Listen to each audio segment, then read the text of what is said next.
Hey, how you doing? Live from the streets of Kansas City, in the heart of America. I've been getting some interesting comments on my live streams. Some good, some bad. Seems like there's a lot of people who fancy themselves to be right-wing conservatives. Why you would want to put yourself in a box like that, I don't know. I don't fancy myself to be anything other than who I am. However, there's a thought-provoking comment on one of my posts when I talked about evangelicals and abortion and how the abortion debate became a stand-in for civil rights, because a lot of Southern evangelicals were against civil rights, thought it was not a good thing. They supported segregation and Jim Crow laws. There were a lot of evangelicals, to be fair, who supported civil rights, mainly black evangelicals, like Dr. Martin Luther King. However, a lot of the white evangelicals absolutely did not, and resented quote-unquote northern interference in southern ways of living. But in the 1970s, things started changing. Civil rights became the law of the land, and if you wanted to keep a job or do anything, you had to you could not be an outright racist bigot, because naturally, if you're working in the workplace and you're a bigot and you hate certain types of people, then it interferes with the way you're going to do your job, because you have to give equal opportunity to everyone, regardless of race or religion or, anything like that, gender. So anyway, it became extremely politically bad to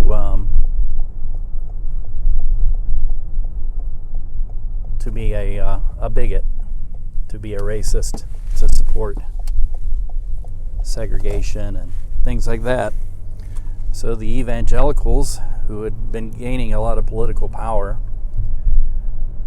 decided, well, let's find an issue that we can support. And in about 1980, because I have looked it up after the thought-provoking, apparently an evangelical got on and said, God loves everyone and you're wrong, and the evangelicals jumped on the abortion debate as soon as Roe versus Wade became the law of the land in 1973. I'm like, well, actually they waited till about 1980. Now, some evangelical Christians did jump on it, but quite a few didn't. As a matter of fact, the Baptist Southern Convention came out in favor of abortion in certain cases, if you can believe that, before Roe versus Wade. And so, isn't that interesting? So, the backroom deals between Republicans and Southern Democrats took place, in the same back rooms where lynchings were planned. And the Republicans said, hey, you don't like civil rights? Well, we don't like civil rights either, because it interferes with the way we do business. So let's get together and you guys vote for Republicans. And the first time that strategy came into being was in 1964. And then the first national candidate that got elected was Richard Nixon in the late 60s, 1968, employing elements of that strategy. But the first time it really came into being was 1980. And if you remember, and this was what tells you that evangelicals came on board with the Republicans with the abortion debate. What happened in 1980? Well, it was an election year. Who was running for election? It was Ronald Reagan versus Jimmy Carter. Jimmy Carter is very interesting because he is an evangelical Christian. But when he became president, evangelicals abandoned him. They didn't like him very much because he did a lot of things that were in favor of desegregation and civil rights, and that's a no-no. We don't like that. We don't like that in the South. After all, we are the Confederate States of America. And if you think I'm saying that jokingly, there are a lot of people down there who still think of themselves as Confederates. Fortunately, that stereotype of the South is changing, and there's a lot of people down there who are more open-minded than that. Actually, I really like the South. Because, if you can avoid some of those, some of the ignorant people down there, you'll find that there's a lot of wonderful places to live and a lot of open-minded people down there. And, there's just as many bigots in the North. Where do you think Donald Trump came from? New York City, of course. So, but anyway, so the Republicans made a deal with the devil, and I wish I could be tongue-in-cheek about that, but they made a deal with the devil. The evangelicals made a deal with the devil too, because, to be honest with you, when religious organizations get involved in politics and vice versa, it sullies both the political structure and the churches. And so,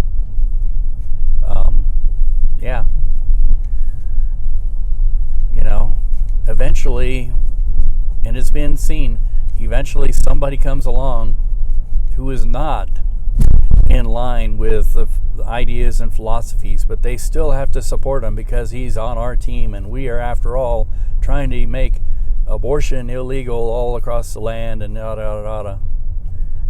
And some people might say, well, what is your idea? What is your solution? Well, first off,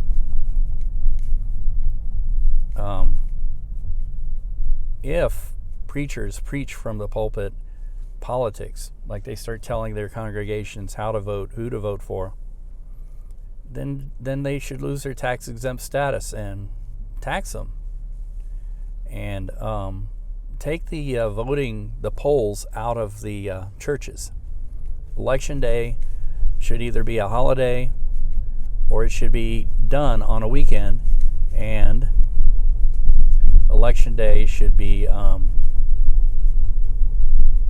done only in public buildings like schools, courthouses, things like that. Not in churches, because I went to vote in a church. It was a Baptist church, and we were witnessing the church use their church buses to pick up members of their congregation to bring them in to vote wholesale. I'm like, if they're willing to pick up everyone and do that, that's fine. But I can guarantee you they weren't.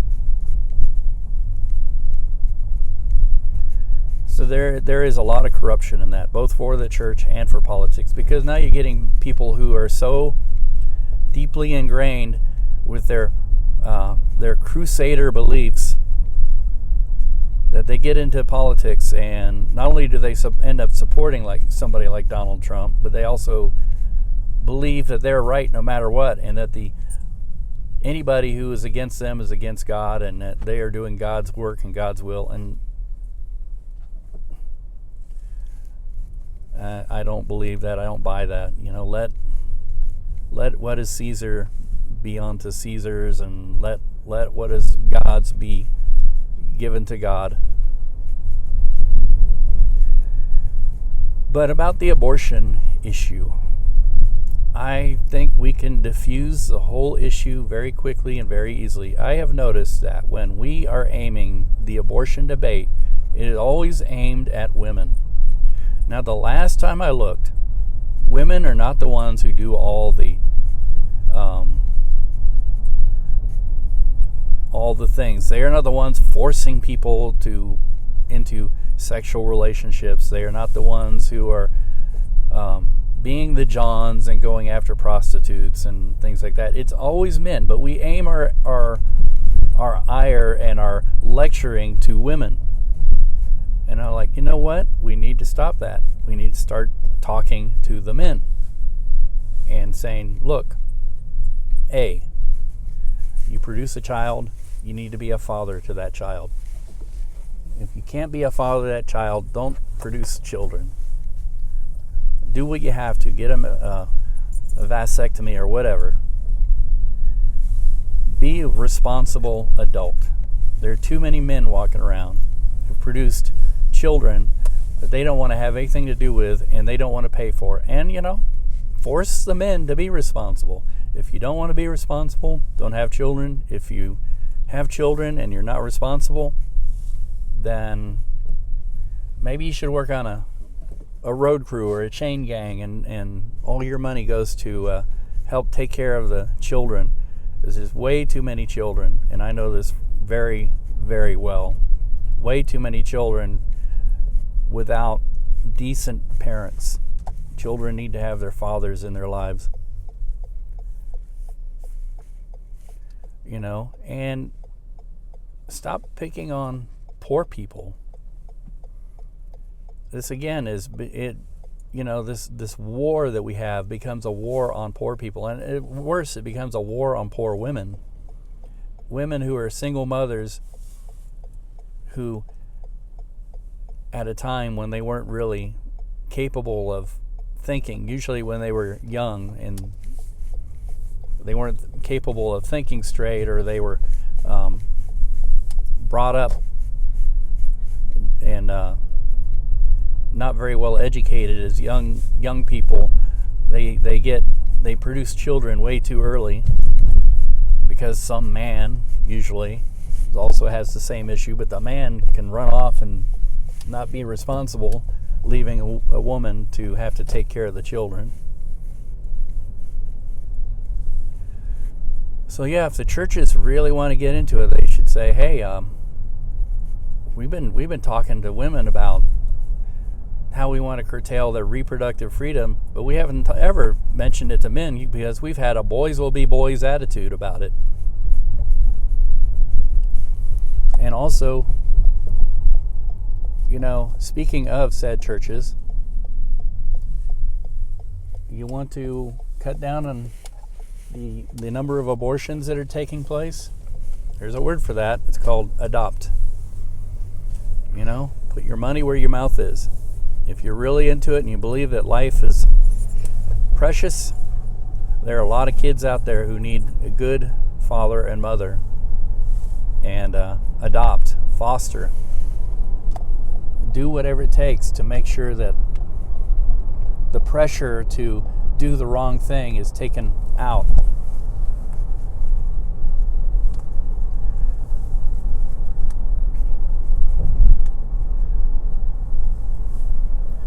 Because now here we are, we're trying to deny people civil rights, and we're dressing it in the abortion issue, which everybody agree on abortion is bad, and wrapping it in a religious wrapper as well, and we're destroying not only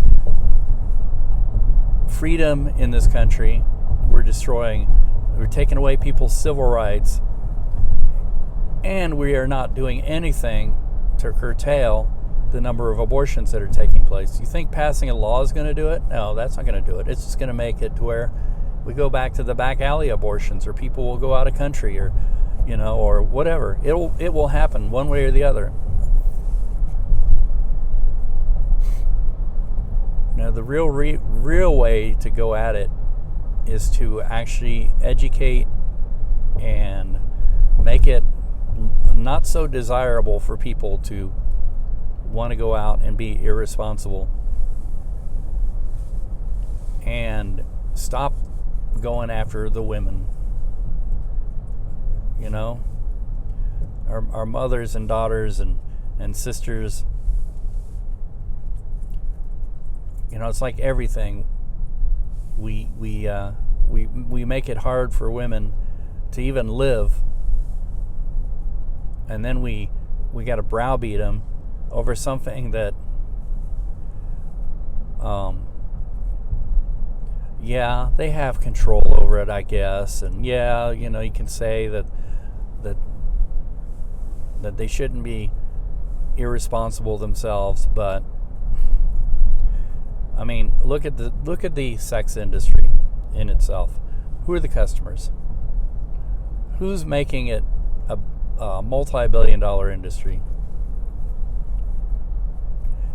You know, it's generally women who are the ones who are providing the quote-unquote services in that industry, but it's men who are the customers. If there weren't any customers in it, you think if it was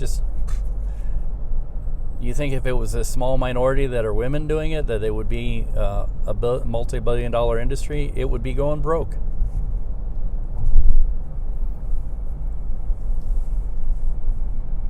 But yeah, it makes sense. Let's lecture women about it. Let's lecture women about their bodies. Let's lecture women about taking away their rights and making it hard for them, because it makes us feel good and moral, and we are not very moral by doing that.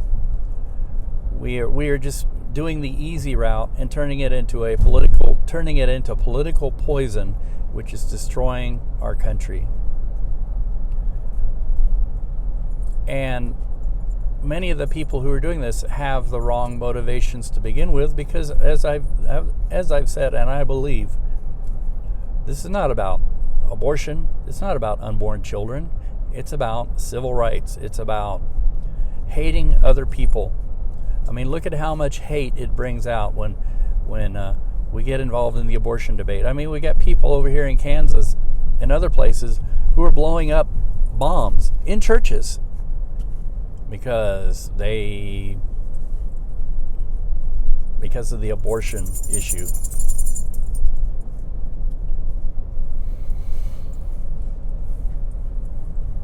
I mean, there really isn't much of an issue. We have the way to figure it out, but we love to make it into an issue so we can drive a wedge and make it different between us and them, so we can have quote unquote the right wing versus the left wing, and liberal versus, and there's really not much difference between the two. Most people are moderate. Most people aren't that extremely concerned about abortion, and have a kind of a, it's up to the men to be responsible. If you produce a baby, be a father.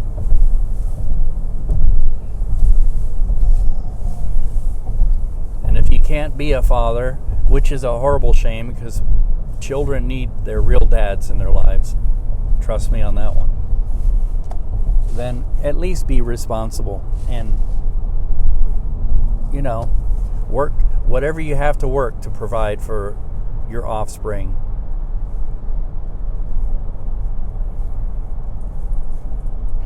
Oh, no. We would rather charge up the Capitol steps and declare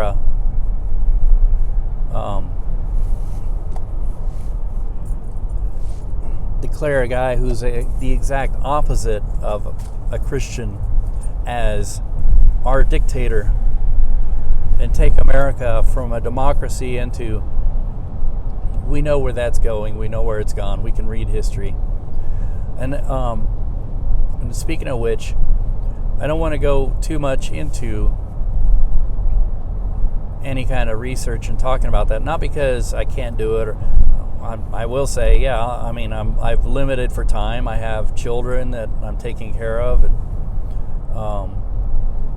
I have responsibilities and a job. So I can't spend as much time on the internet as I want to researching or going into libraries or whatever, or finding original sources. But let's just say people have challenged me on my ideas, and I'm like, oh, okay, I got to do some research. So this may take me hours. Within 5 seconds, hitting the Wikipedia button, I find the information I need. So what is the problem? Don't do that. That is bullshit. If it is within 5 seconds, then you do the research. Don't support your opinion with lies. We're not doing that anymore. It's painfully obvious. You know, I thought it was going to be really, really hard and challenging to find this information.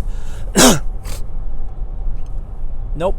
I found it within 5 seconds. I just hit Wikipedia. Generally, that'll do it. Snopes will do it. A lot of times you get an article, and these are topical subjects. I found it. I found what I needed. Yeah, evangelicals didn't really jump on board with the abortion debate until about 1980. That was, 1973 was Roe versus Wade. What did they wait for if it was a big deal? As a matter of fact, and I've said it already, the Southern Baptist Convention was in favor of abortion because they thought it was bad for mothers to have to give birth to children in cases of rape and incest, or children that were going to have horrible defects. Somebody I was telling that to nodded their head and agreed with me. He said, yeah, of course, because there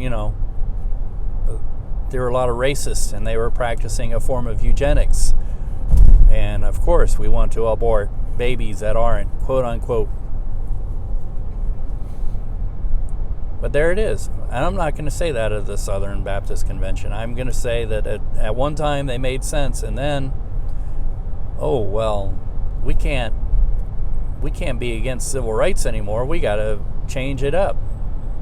Let's talk about abortion when we mean civil rights. And this way we can be against civil rights, but mask it in the abortion debate. And again, up until that time, it was considered a quote-unquote Catholic issue, and evangelicals and Catholics were not going to be in the same side of politics, in the 60s and 70s. Things have started to change since that time. So, yeah, it didn't even take me 5 seconds. It was one click away. And somebody's going to tell me all this stuff about they know that the evangelicals were against abortion as soon as Roe versus Wade. Well, I'll agree with you a little bit on that. I'll say that they were against it before Roe versus Wade. They knew what was coming, but not all evangelicals. Most of them weren't. Just some groups. And then after Roe versus Wade, they didn't just jump on board. Oh my God, we got to get this threat. People are going to take away the rights of unborn babies. And nope, not until 1980. Not until Ronald Wilson Reagan was running for president. And the Republicans were making a deal with the devil and going into the back rooms of all the small towns in the South and some small towns in the North and said, look, we hate civil rights too. Wink, wink, nudge, nudge. Vote for us.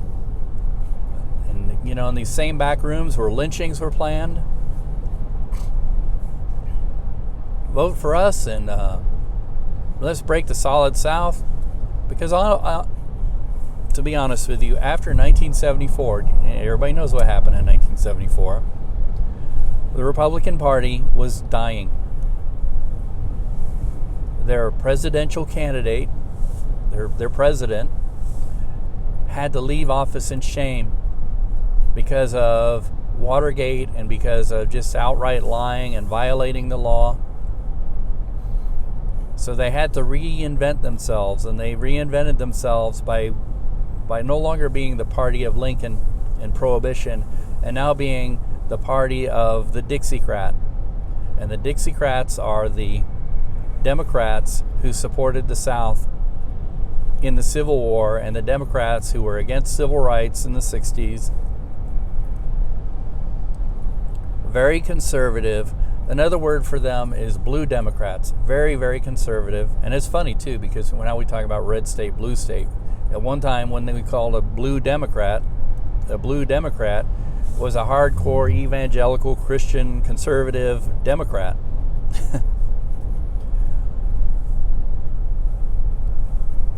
And then you had the Northern Democrats, which is what the Democrats are now, the party of more left-wing, more into social programs. Of course, my friend, who's very jaded, points out to me, there's really no difference between the two parties. And I'm like, yeah, in some cases you're right. Democrats have voted for as many bloated Pentagon budgets as Republicans. Nothing ever changes there. You think things will be different under Biden? Nope. Not in that regard. But I will say that whenever I needed help on something, 9 times out of 10, the Democrats came to help the people versus the Republicans who were more into helping big business and things like that. I got to remember where I'm going. I'm not going up towards the Tiffany Springs up here. I'm going towards this little place up here for lunch.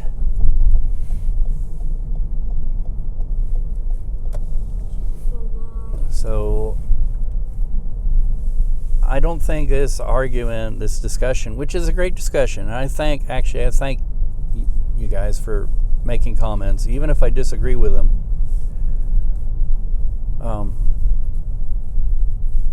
Oops, it looks like they're closed.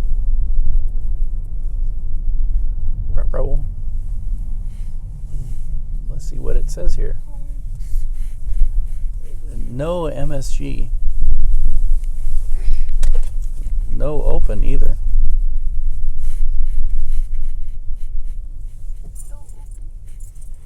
Carry out available. Open Tuesday, 1/26/2021.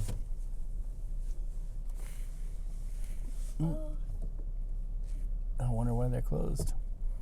Sunday through Thursday, 11 to 9. It is definitely after 11, between 9, and it's Sunday. Don't know. They're closed today. Well, anyway, I got to figure this out, so I shall be signing off here. And again, I say thanks to all the people who have added to the conversation. And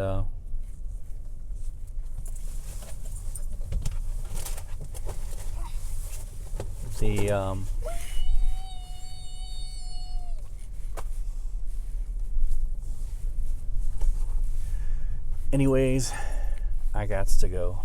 Things are getting busy here, so woohoo!